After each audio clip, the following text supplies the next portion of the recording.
Ready. मित्रों नमस्कार। मैं महाबली अर्जुन आप लोगों के बीच आज उपस्थित हुआ हूं और आज हम बात कर रहे हैं लोकतंत्र पर।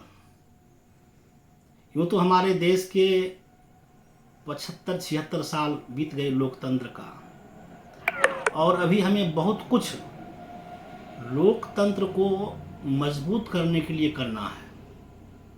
ठीक है, हमारा देश संविधान के तहत बहुत ही मजबूती से आगे बढ़ रहा है, लेकिन अभी भी जो ग्रामीण क्षेत्र है और जो हमारे जो पिछड़े समाज के लोग हैं, जो अशिक्षित हैं, जो देश की राजनीति से कोई मतलब नहीं रखते हैं, जिसको जीवन में सिर्फ अपना खाना और कमाना पर ही निर्भर रहता है,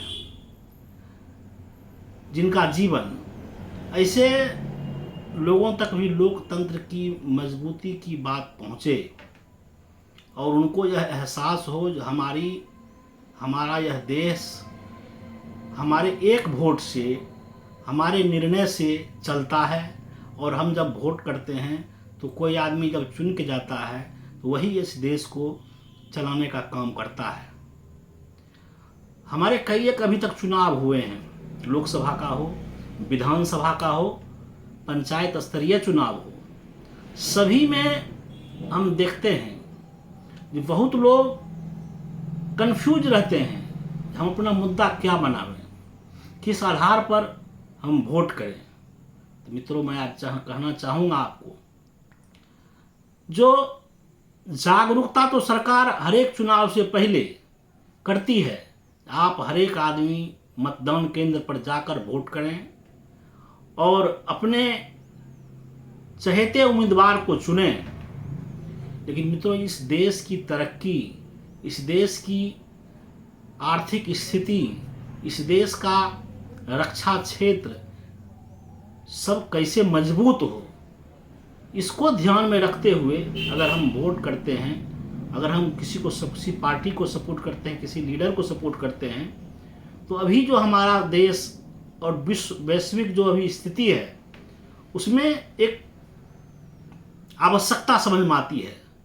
तो लोकतंत्र हमारा अभी बहुत ही कम पीरियड, चूँकि हम हजारों हजार साल से यहाँ पर राजा महाराजा और विदेशी आक्रांताओं के शासन में रहे हैं, बहुत हजारों वर्ष के बाद एक अवसर मिला है हमको अपने से अपने देश को चलाने का। इसीलिए सभी नागरिक, देश के सभी नागरिक को चाहिए इस देश की एक एक चीज़, एक एक संपत्ति हमारी है और इसकी सुरक्षा हमारे द्वारा किया जाना चाहिए। और इस देश में अगर सत्ता हो तो ऐसे सत्ता शासित लोग हो जो इस देश को आगे बढ़ाने में, दुनिया के सभी देश से आगे बढ़ाने में अपना काम करे, भूमिका दे।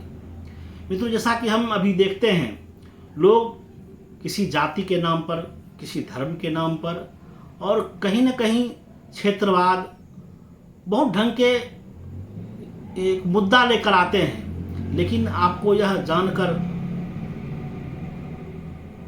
आश्चर्य होगा कि हम मुद्दा कोई भी लें, क्षेत्रवाद लें, जातिवाद लें, धर्मवाद लें, लेकिन सच्चाई में उसको काम करना होता है विकास पर। क्योंकि जनता आपको और सभी को चाहिए विकास, और जब हम विकास नहीं करेंगे, तो हमारा राष्ट्र विकास नहीं करेगा, तो हमारा माली हालत बेहतर नहीं होगा। हम याद करते हैं आज से 10 साल 15 साल पहले का भारत, जहाँ पर रोड और जो भी सरकारी स्ट्रक्चर थे वह सही रूप में व्यवस्थित नहीं थी।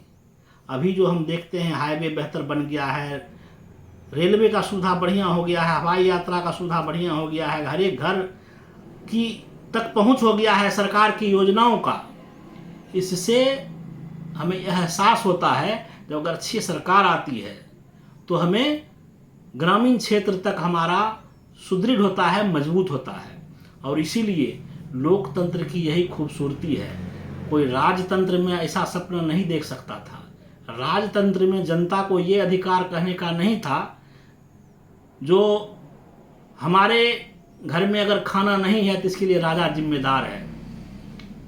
धार्मिक रूप से ऐसा था, लेकिन किसी जनता की हिमाकत नहीं थी, वह बोल देता किसी राजा को, हमारे घर में अगर खाना नहीं है तो इसके लिए जवाबदेह आप हैं, हमारे घर तक रोड नहीं है तो इसके लिए जवाबदेह आप हैं, हमारे घर में कोई और सुख सुविधा नहीं है तो इसके लिए जवाबदेह आप हैं, हमारे बच्चे को रोजगार नहीं मिल रहा है तो इसके लिए जिम्मेदार आप हैं।